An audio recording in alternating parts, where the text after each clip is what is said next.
Hey guys, welcome to the newest episode of On That Note with Parker Whirling. Today's guest is an incredibly talented electropop singer-songwriter producer based in Vancouver, Canada. She has a new single out right now called Butterflies. Total bop, you need to go check it out right now. Before we get the episode started, please make sure to like and subscribe to this podcast on Spotify, Apple Podcasts, and YouTube.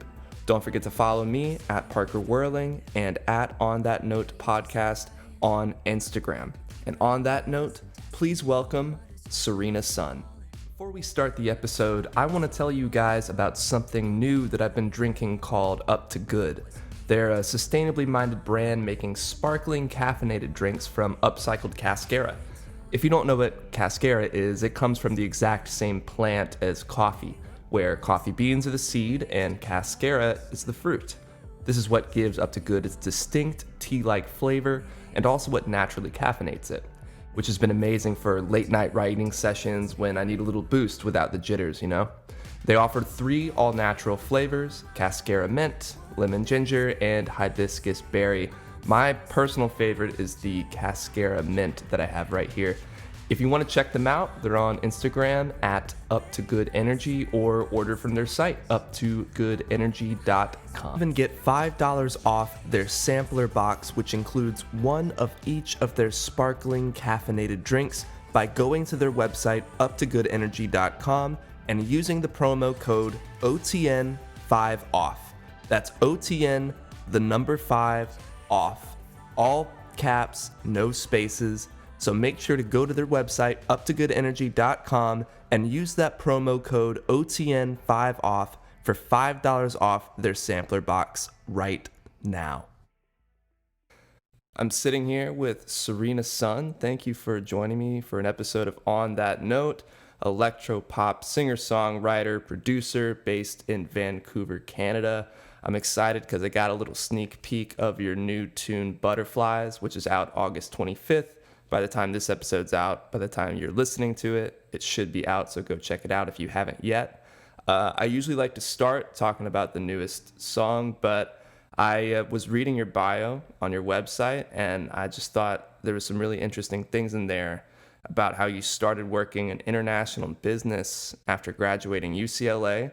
You spent a large amount of time between China, Chile, and the US, which obviously already is cool. But then there was a little quote talking about how you felt like there was a constant uprooting of your community because you had to leave all the time, left you questioning what really mattered in life. These reflections began taking shape in the form of songs, and seemingly by chance, Serena's artist project was born.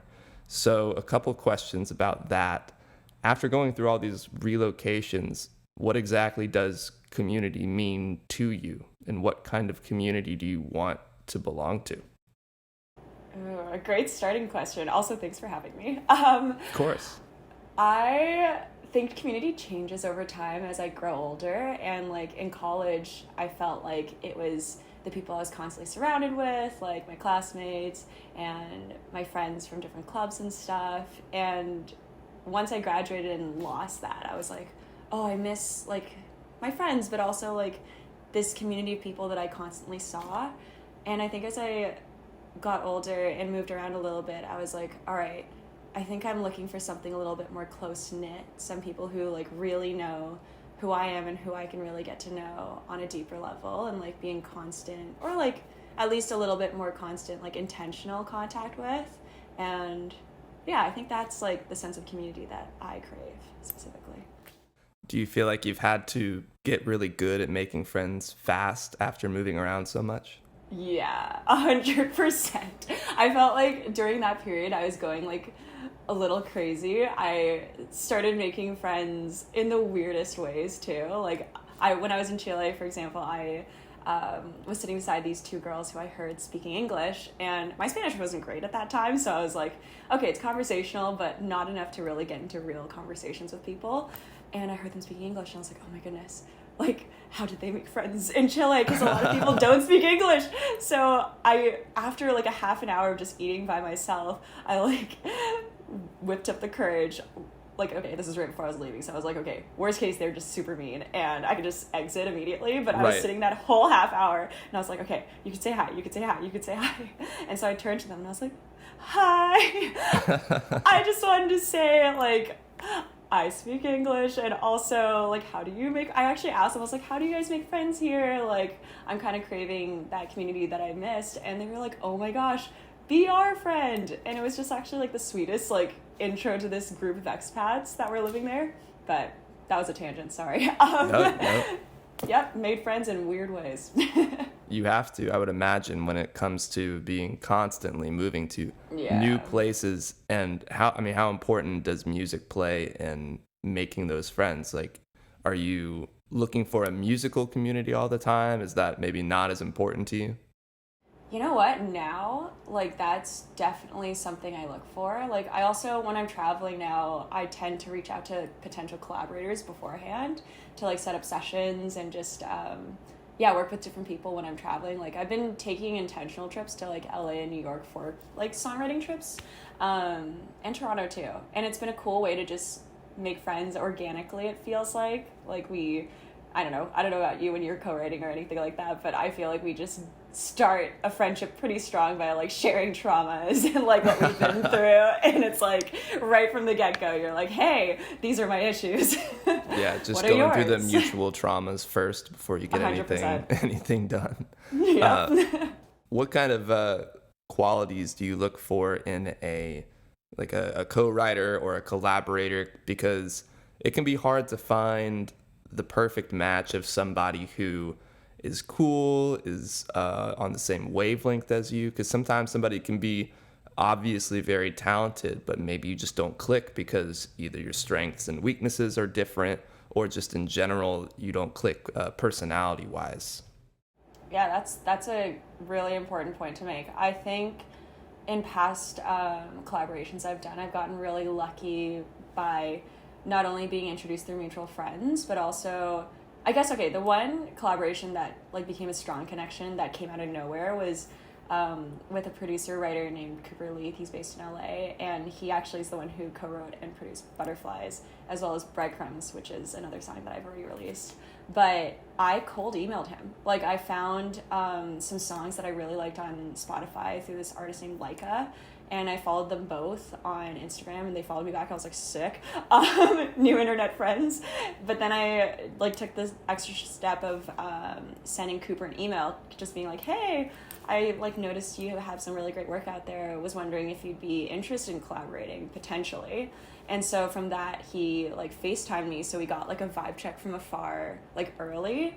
And I thought that was really helpful because, yeah, you never know, like, the personality behind someone making cool music that you vibe with. So, yeah, I think it's really important to do that, especially because, okay, you know, like, the world can be an unsafe place too, especially for people who are traveling solo. So just to make sure, especially if you're a woman going into a session with a dude, yeah, just check it out. Just do your due diligence. So, yeah.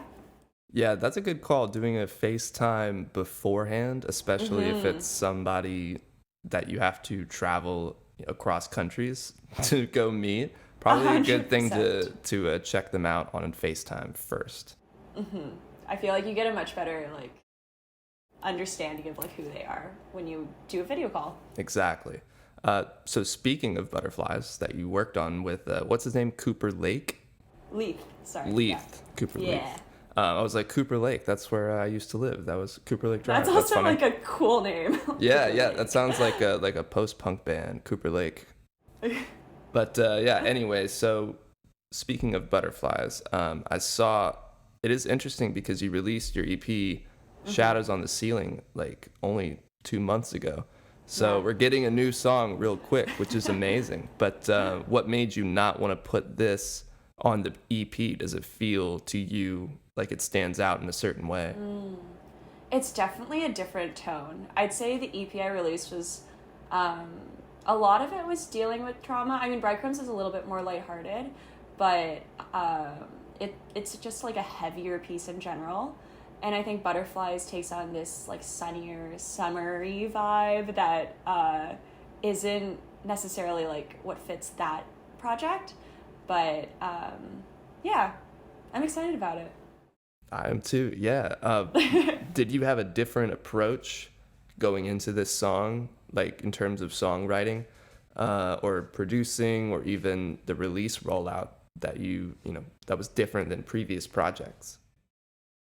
Well, it's funny coming off of an EP where you're like planning for like a set of 5 songs to come out at once, or like, over a couple months, and then just have like one standalone track again. It's like Right. a weird transition. I almost like was like, wow, this was a breeze compared to doing the EP, which I feel like I had to prep like a year in advance. But yeah, I mean, the songwriting process was different because I'd say the majority of the tracks on the EP, I came with an idea first and fleshed it out with co-writers, and then with a couple of exceptions. But with Butterflies, we kind of just came up with it on the spot, like together. It was with 2 other guys, Taylor, Scott. I might fuck up the way he starts using like shit. I was like, can I swear on this? Yes, yes, totally. Don't worry about it. Just wanted to, I guess I could have asked that beforehand. But yeah, Taylor and Cooper. So we came into as like a writing room. We're like, all right, how are we feeling today? What are the issues? And we were talking about breakups and just, I'm not single currently. Like, I have a long-term partner, but Cooper and Taylor are living in LA, and at the time, like, could be a little rough to find your love match out there. And we were talking about how it's easy to go back to an ex when it feels comfy, and Right. you get this extra like butterfly like feeling after a breakup because you're like, oh, it's new and it's fresh again. And so that's kind of how Butterflies was born. Gotcha. And then like after a month or so, you're like, oh wow, this is lonely. Like, Yeah. oh wow. But yeah, 100%. it is. No, that I was reading the description of that song, and it really does hit that feeling of wanting to maybe go back to that feeling, but then you remember why you broke up in the first place, and it's a hard thing to like, seesaw back and forth on. Yeah, and it's like lightly toxic too. I remember when I was in that stage and I was like holding on to this shred of hope, and it's just like, I don't know, you're not really honoring like the choices you make if you're going back and forth like that. So That's a good way of putting it. Yeah, it's like it's almost like gaslighting yourself. You're Yeah. like, nah, you didn't really feel like that back then. I am the queen of doing that. So Well, it's so easy to do, especially artists are like can be so like all over the place, and it's easy to just like feel the feeling now and forget about what it was in the past. yeah, relatable 100%. Do you feel like it's hard at all to or difficult to be vulnerable in your own songs, talking about your feelings, especially when it has to do with other real people in your life?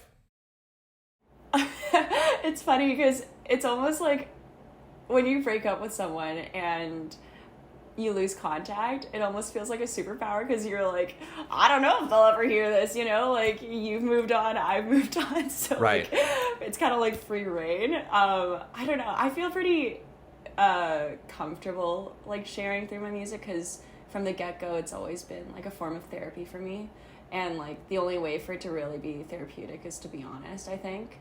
And also like I feel like when I'm not honest I feel inauthentic, and I have a very hard time like promoting it, which is a huge part of releasing these days too. So I think it'd be doing myself an injustice and like the story an injustice by being not fully honest. Although I have to say, like, in the past few months, I was realizing that I was leaning on, like, working with collaborators a lot more than I think I will be going forward. Because, well, first of all, I learned a lot by songwriting with other people. I think it's so important, like, early on in your songwriting practice and career to, like, work with other people just to see how you, like, flow, how, like, other people work, and, like, just gain inspiration from working with each other. I think it's a really beautiful practice. But I did start songwriting like on my own and releasing on my own, and I kind of missed that after releasing this EP. And I think in the next extended project that I'm going to be putting out maybe next year or something like that, a lot of it's going to be weirder shit because it's coming out of just me alone. Yeah. And it's like, it doesn't go through as many filters, if that makes sense. Yeah. So. What Yeah. made you miss that and want to go back to it? I think it was realizing the disconnect between the music that I was really enjoying and listening to made by other artists and the sonic expression of the songs that I was releasing. So I feel like I was listening to a lot more electropop, synth pop, and like just bouncier songs when I was making Shadows on the Ceiling.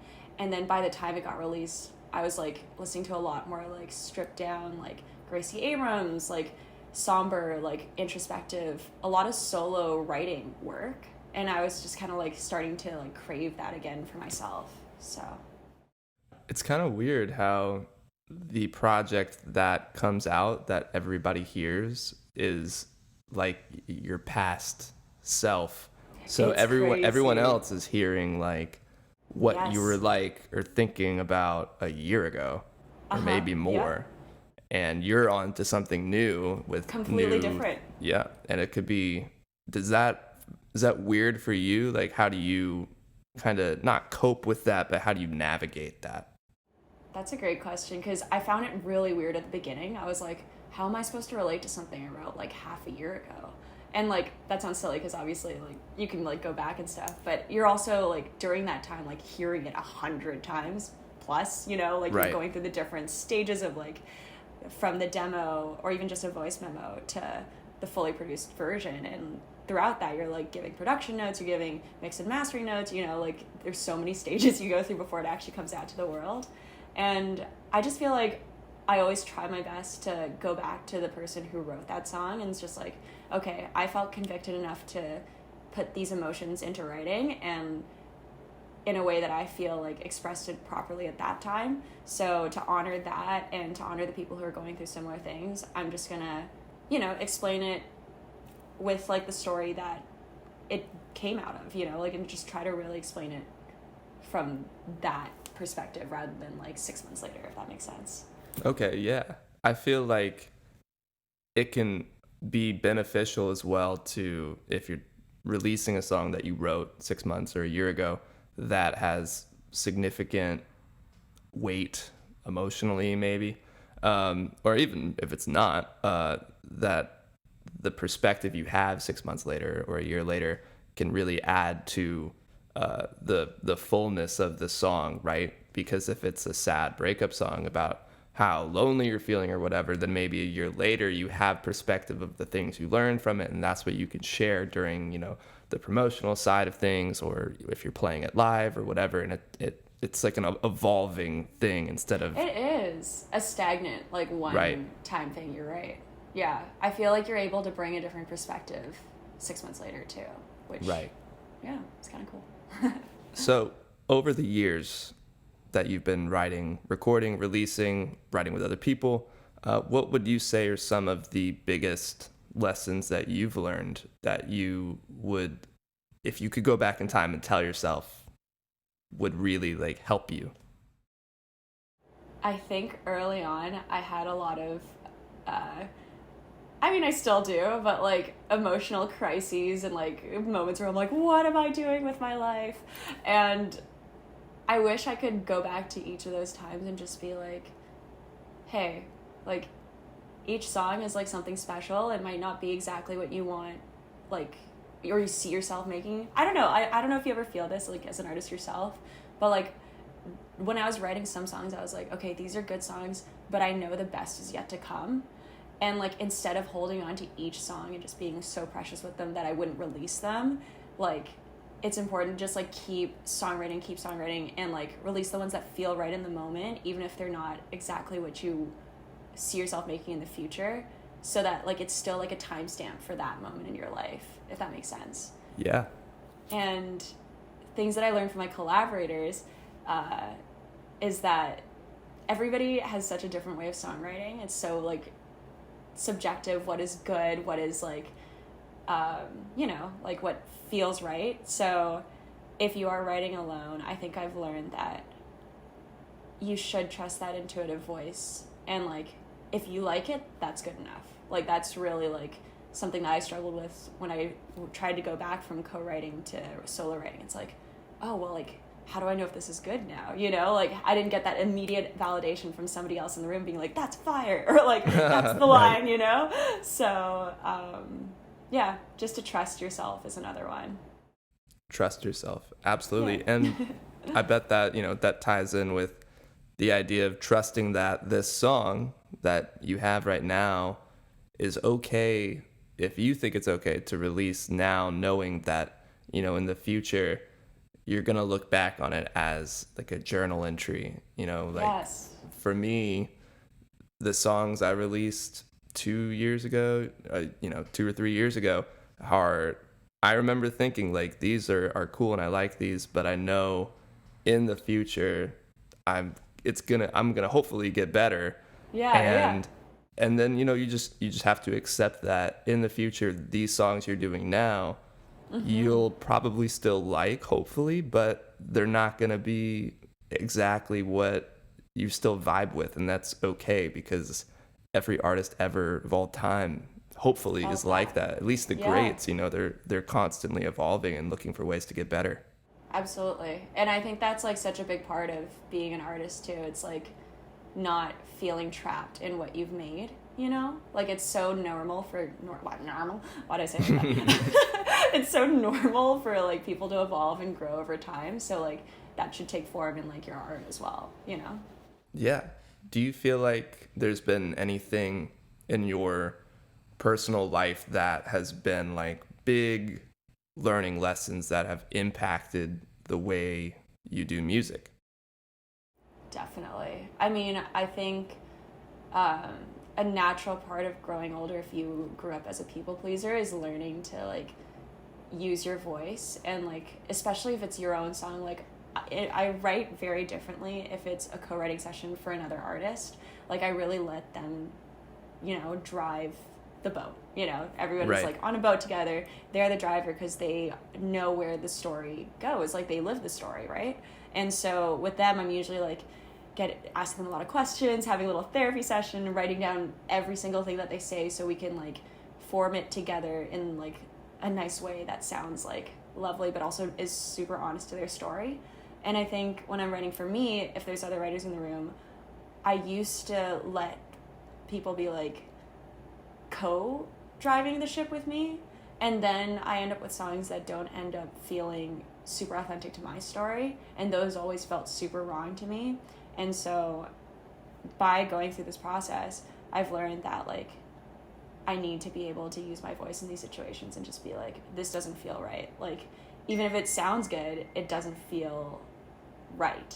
And I think I learned that through because you asked about like this, how like what you learned in your life, how does that affect your songwriting and stuff.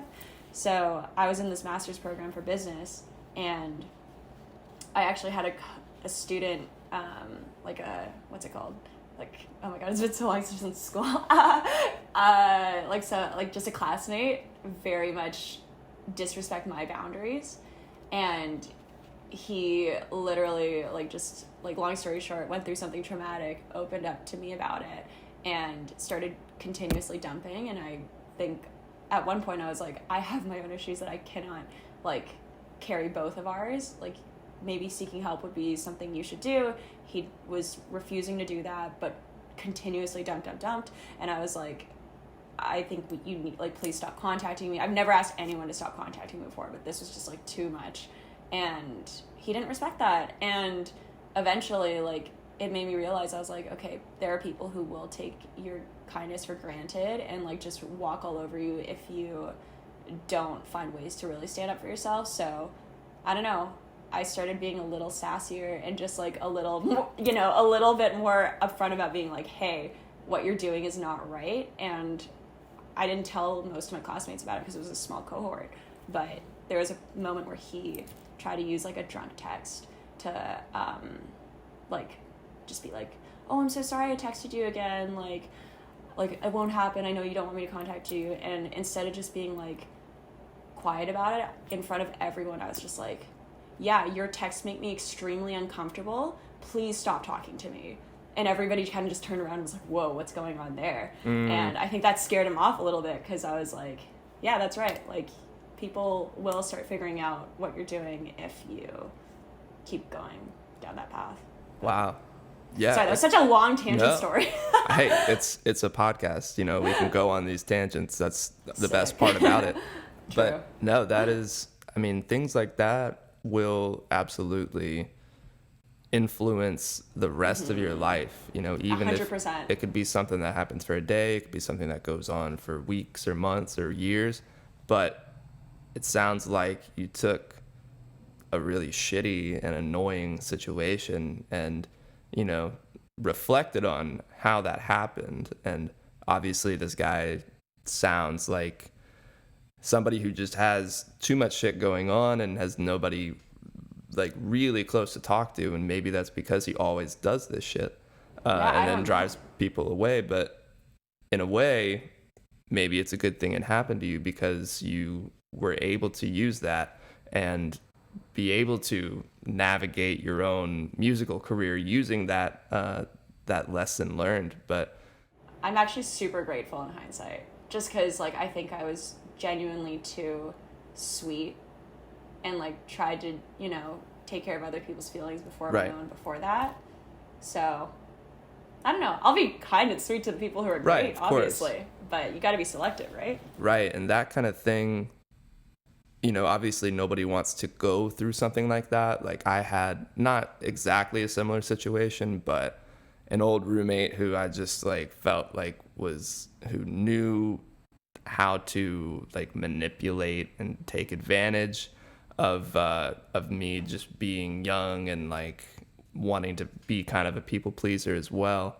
And it sucks, but having gone through that, that's one of the most like impactful relationships in a way I had in my life, because now I sense that immediately in somebody and just I'm like, nope, like this is not the person for me. And that's been so helpful. It's like a radar. Yeah, that's awesome. I'm sorry you had to go through that, but like also, like you said, like sounds like you'll have that radar for the rest of your life. Yeah, it's like it sucks, but I wouldn't take it back having gone through it, because now it's just changed the way I treat other people, treat myself, and like that made me realize how important it is to have people who you are like so like excited about being your friend or being in your circle. Because my friend said this it was like not even that long ago, and I was like, wow, that's a great way of putting it, is if you have to make excuses for a friend, that's not a good sign. Like you're introducing your best friend to another friend, you're like, like he might be like in a bit of a mood or whatever. You're like, that's not a good sign. That's true. I never thought of it that way, actually.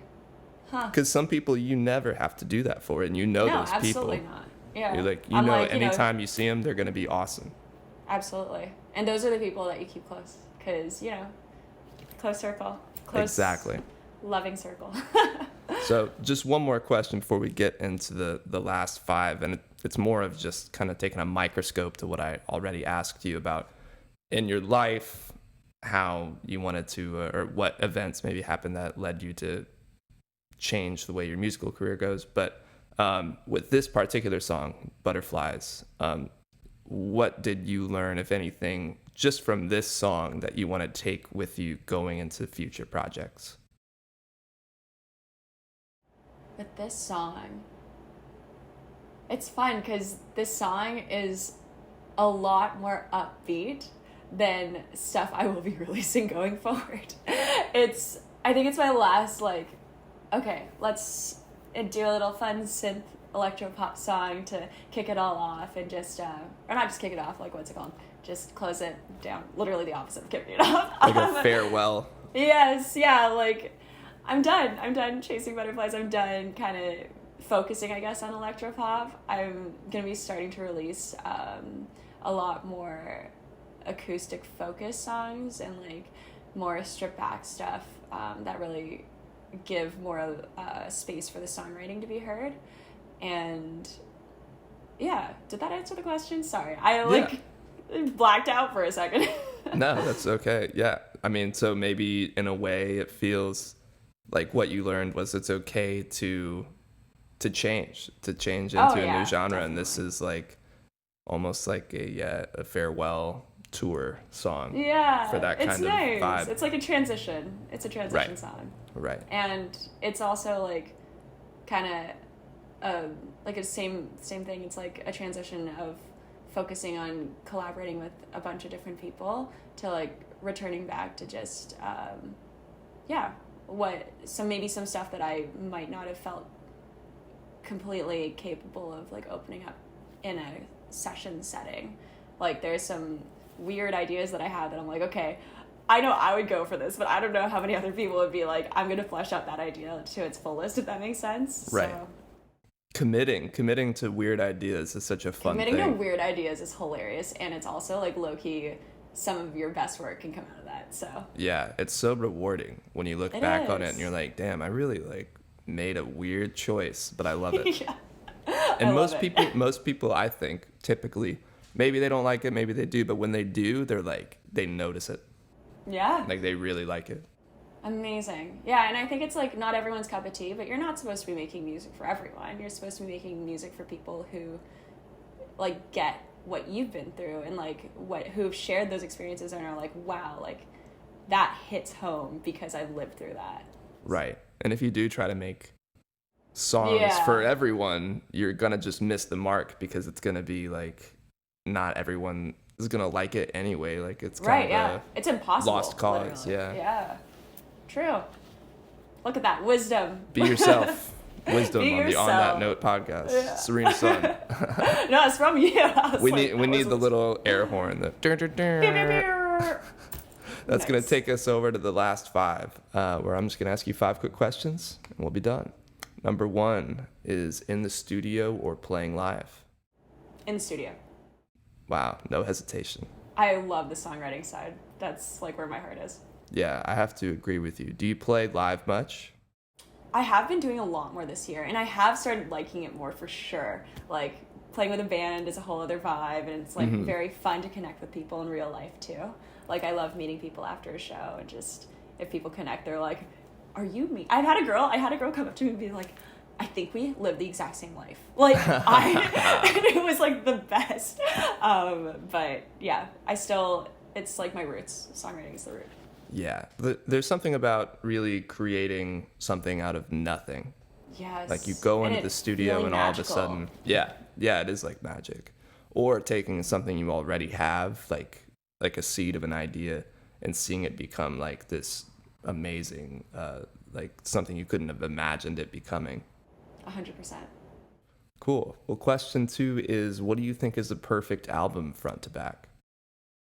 Ooh, like sonically or like Whatever just you anything? think is a perfect album front to back, and you can name a few. Oh, I feel like a perfect album is like creating its own universe, Mm-hmm. and it's like the different stories that tie together. That like basically, it's almost like it captures someone's like life stage perfectly. Like I'm trying to write my first album right now, and I'm looking at it in different like acts, like different timelines that like bring us into this one little world. So very like maybe specific to you, like a concrete story, maybe. Definitely a concrete story. So what albums do you like? Do you feel like do that perfectly? I have been obsessed with 5 Seconds Flat by Lizzie McAlpine. I thought you were gonna say 5 Seconds of Summer. I was like, let's go. I mean, we love 5 Seconds of Summer Yeah. too. But that album, it's just like, it is in its own world. And I really love that. And there's also, what was it called? Star-Crossed by Casey Musgraves. Like, very different albums, but they're their own worlds. And I freaking love that. Is it All Your Exes? Is that the one where All Your Exes is in by Julia Michaels?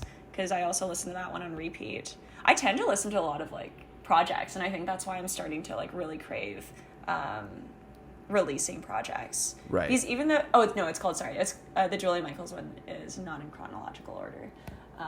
That's what it's called. Yeah, Oh, that's kind of a cool name. I know. Yeah, it's just less like she being like, yeah, these stories come from different like times. I love that. Right. Yeah. When it's How about you? Oh, I love when people ask me what these questions are, because it changes. Yeah, I it think does for me too. perfect album, the easy one for me to say that I love is In Rainbows by Radiohead. I think that album's amazing. Sonically, it's beautiful. I can't say that I've listened to it fully through, so maybe I'll go do that Yeah, after. I would give it a go. There's some, I mean, it kind of hits all these points. It scratches every itch to me. That's my favorite of theirs. I love a bunch of others. Another perfect album, I would say probably, I also love Wilco. So there's a album called Yankee Hotel Foxtrot that I think is amazing. That's an amazing name. Yeah. That one's a little more folky, so maybe, you said you're getting a little bit more into folk stuff, so. Yeah, I am, so I probably would love that. It's I'm weird. going to ask you for this later. Yeah, Great. absolutely. I love weird shit. Yeah, that's funny, because now I see how my guests feel when I ask this question. I'm like, wow, now I feel on the spot.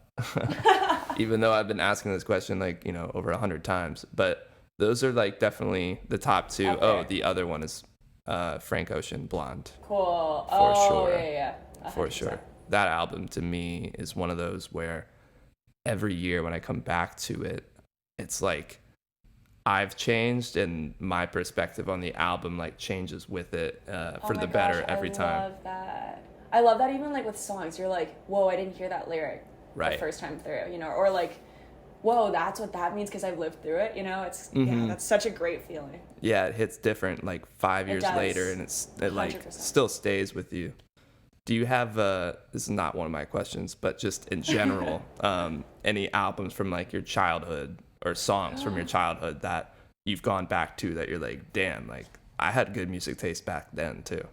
Oh man, I can't even take credit for this, but when I was a child, I think my mom listened to Elton John. Nice. And I didn't know that until I watched the movie about his life. I think it was on Netflix, and it your song started playing, and I burst out into tears because I literally was like, oh my god, this sounds so familiar, and I know this entire song, but how do I know it? Mm-hmm. And that's what it made me realize. I was like, wow, this is what my parents listened to when I was growing up. So. That's such a cool feeling. Yeah, when it feels like you've heard it before, but you don't know why. Yeah, and such an aggressive emotional reaction too, just bursts out cry. That too, But that's what we live for, is to be able to enjoy those moments and make those moments if we can, 100%. Question number 3 is, who's your dream artist or producer to work with? Oh my goodness, the list is way too long. We got all day. Pretty high on the list is Lizzie McAlpine and Phineas. Oh, Phineas would be great.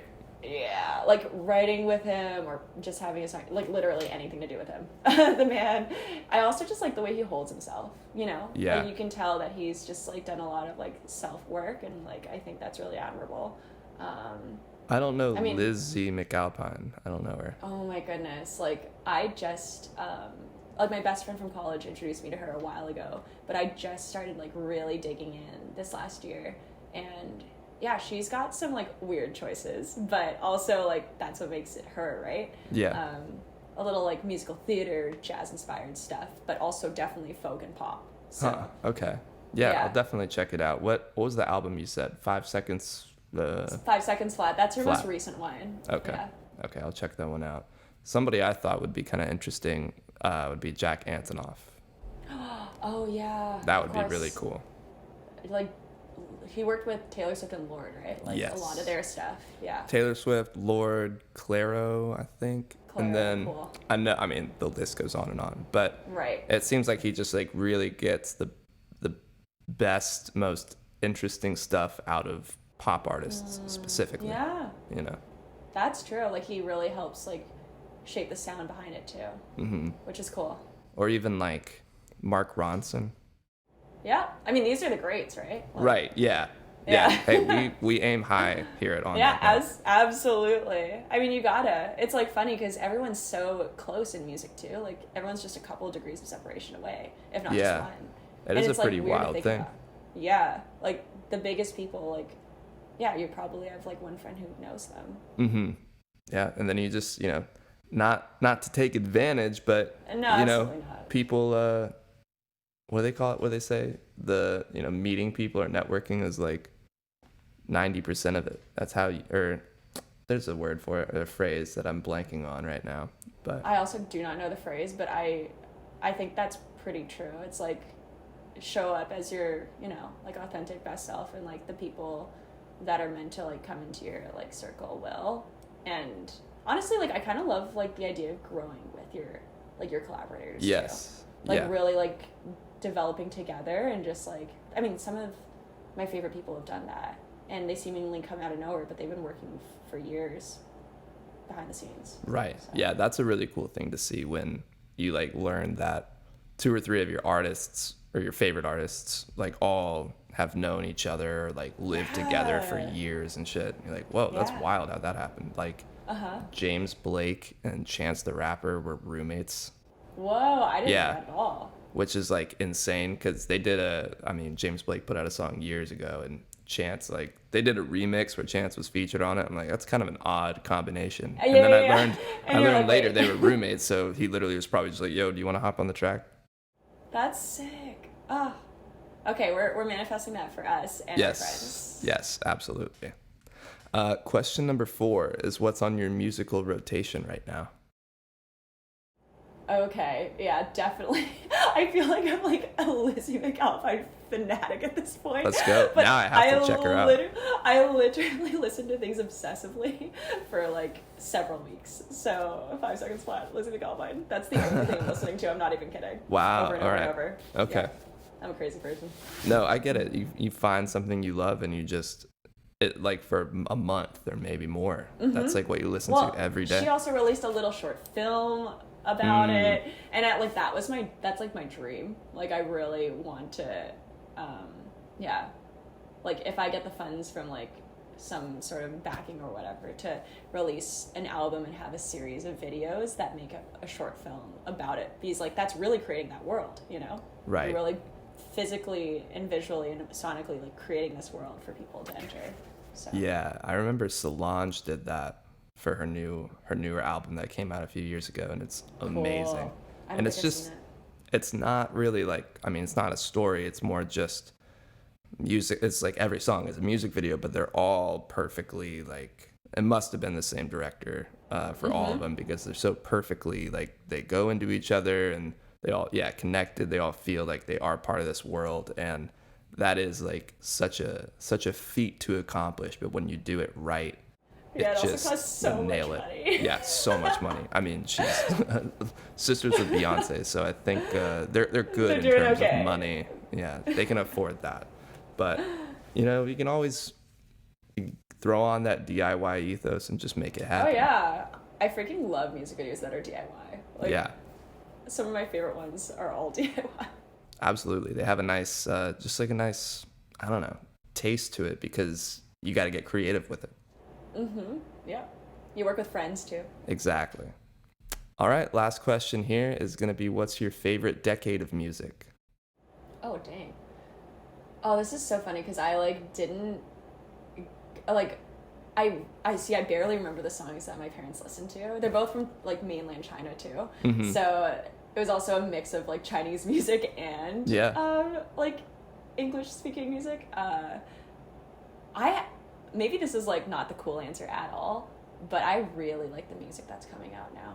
No, like, that's a great I'm answer. Heavily inspired by so many artists that are just, popping off now, and like who are reflecting on today's world, and like I'm doing that too. So I'm trying my best to just do that in a way that feels right for me, and I think seeing other people do it so well, it's really inspiring. Yeah, I love asking that one, because there isn't one answer that has been the popular answer. Really? A lot of people forget about the fact that you can answer like the 2020s or even the 2010s. Most people will say the 90s, 70s, 80s, 60s, whatever, right? But I think that's so DIY too, which I think is so cool.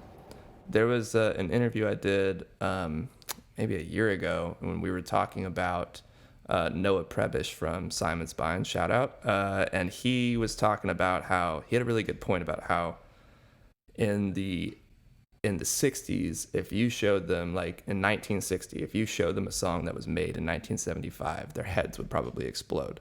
If you showed somebody in 1970 what a song from 1985 sounded like, their heads would probably explode. And that mentality probably went all the way up until like 2005. But like if you showed somebody in 2005 what a song in 2020 sounded like, it might not be as big of an explosion. But what I thought was, I think if you told them, yeah, this person made this on their laptop in their bedroom. Yeah, that would blow people's minds. Right, because everybody had to go to a studio, like a big studio, to make shit happen. Or at least any kind of, a garden shed studio. But now you don't need anything. You need a computer and a microphone and Logic, and like you can create an incredible song. Yeah, it's like beautiful and kind of like it makes it a lot more competitive, obviously. Yeah, but and saturated. It's saturated, but you know what? Like, if there's just like a bunch of niche like communities that are coming together because of it, like that's kind of sick. You know? And it's cool because there's still gonna be music scenes where people are, but everybody's still taking influence from things all over the world. 100%. Yeah, like everybody has their own unique experience, so we get to hear more stories now. Which is exactly. really cool. Yeah, I'd say that's a pretty good note to end on, being grateful for the fact that we can be so connected on that note. Exactly. But yeah, Serena Sun, thank you for coming on the podcast. Everybody go listen to Butterflies. It's a total bop. Maybe her last bop until for a while, because we're gonna get some nice moody tunes. But yeah, it's a great song, and I am so happy that you got to come on and we got to discuss music. It's been a great time. Honestly, thank you so much for having me. This has been so fun. Yeah, check out Parker's music too. Hey, now I'm getting the plug. I appreciate it. It's been awesome. Thank you, Serena. I appreciate it. And I'll talk to you later. Hope you have a good day. You too. Bye. Now I know better than to share my time with insecure guys. Thank you again for joining me for another episode of On That Note with Parker Whirling. If you haven't yet, please make sure to like and subscribe on YouTube and Apple Podcasts, and you can even leave a comment down below to let me know who you're listening to. On that note, I'll see you guys next time. Fuck you for trying to claim my body.